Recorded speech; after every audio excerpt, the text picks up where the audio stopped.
I'm Cesar Delgado from Back Roads of Illinois. I am joining with Merrill Crowley from Ag Trade in Watska, Illinois.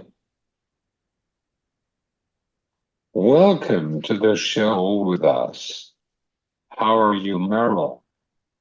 I'm doing great. It's a beautiful day out here.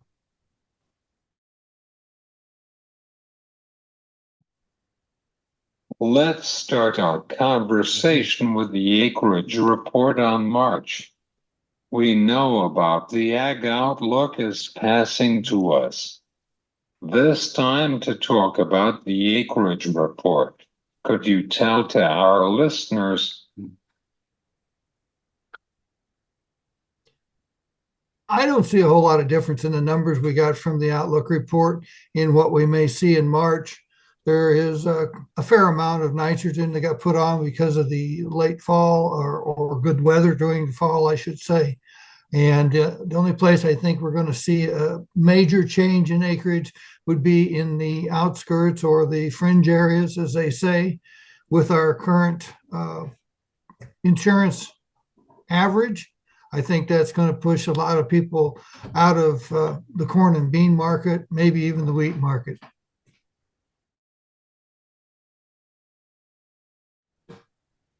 Merrill, what is your opinion on the Brazil soybean production or in Mato Grosso? What is there to affect it for the U.S. farmers? Well, I think the most important thing is everybody keeps talking about the drought. We see the crop size now dwindling from 150 down to 147. Just saw that today. It was 147.9, I think.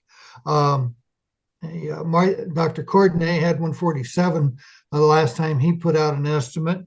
And here's the thing. We started at 161. The Brazilian crop lost 24 million metric ton last year because of drought.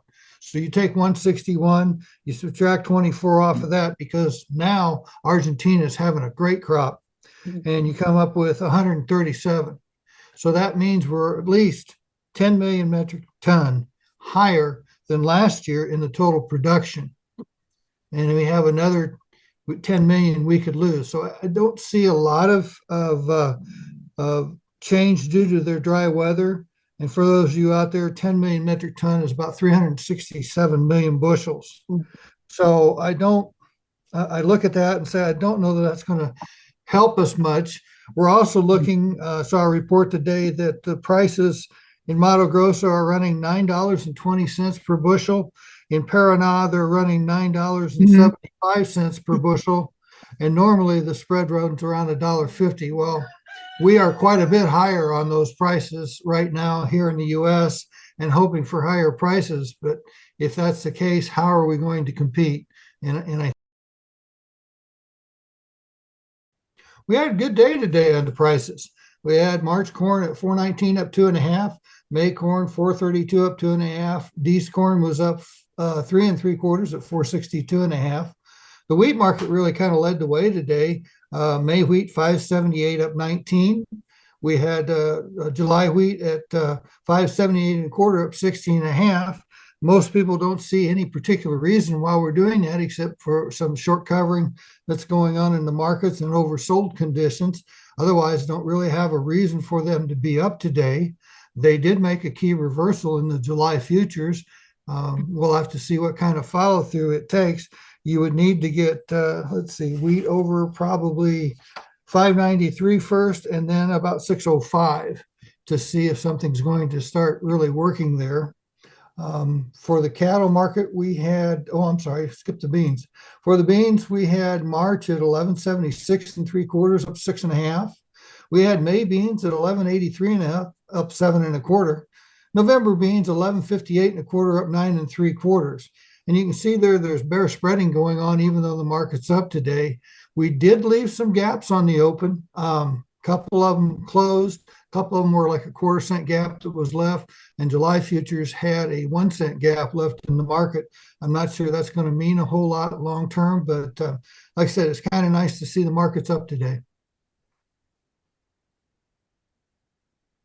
we were talking with Merrill Crowley from Ag Trader.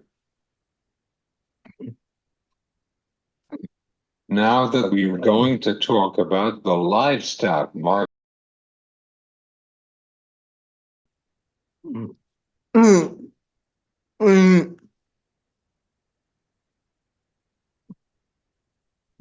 How is the cattle markets for today? Again, nice green on the screen. We had April feeders at 255.35, up $1.80. The May feeders were 258.12 and a half, up 250. For the June live cattle, 182.95, up 12 and a half. We had August live cattle at 181.95, up 37 and a half. April lean hogs, 85.67 and a half, up 45. And May lean hogs were at 89 even, up 15 cents.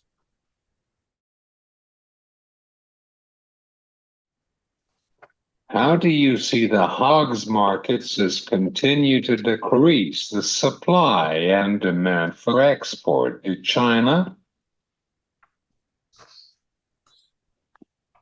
Okay, there are basically the three largest people that we export to are China, Japan, Mexico. And basically we're seeing the exports the exports to China decreased by 9%.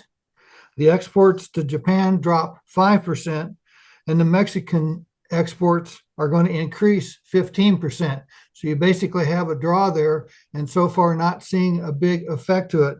The biggest problem right now with the pork market is, as usual, our producers are so good, and they're trying to basically grow themselves out of the low prices.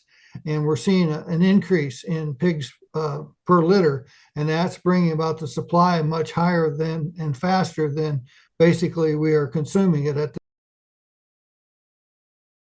issues on the commodity markets. Oh, let's see. There's still time, I guess you could say. South American weather has largely become a non-story, but there's still a lot of time for this crop to get hurt in South America. The corn planting is moving along a lot faster than they expected, with the planting at 59%. That's up 21% from last week. And they've harvested 32% of the beans. But weather, and they are looking at some of the weather patterns saying that maybe they'll go dry again, not only in Brazil, but possibly Argentina. You do have the La Nina coming due somewhere in May and June this year, which could maybe affect U.S. crops. And I guess, and the last thing I wanted to touch on real quick, the cattle on feed report that's coming up Friday is looking for cattle on feed at 100.1%, placements at 88.4%, and marketings at 99.8%. And I would like to remind everyone the March expiration for options is this Friday. So I think with that, I'm pretty well done for today. I really appreciate you having me on. Thanks for coming. My pleasure that you joined the show for today. Thanks. You're welcome to join the show anytime. Well, thanks, Caesar. This is Merrill Crowley from Ag Talk Trader in Watska, Illinois. From back roads of Illinois, I am Caesar Delgado.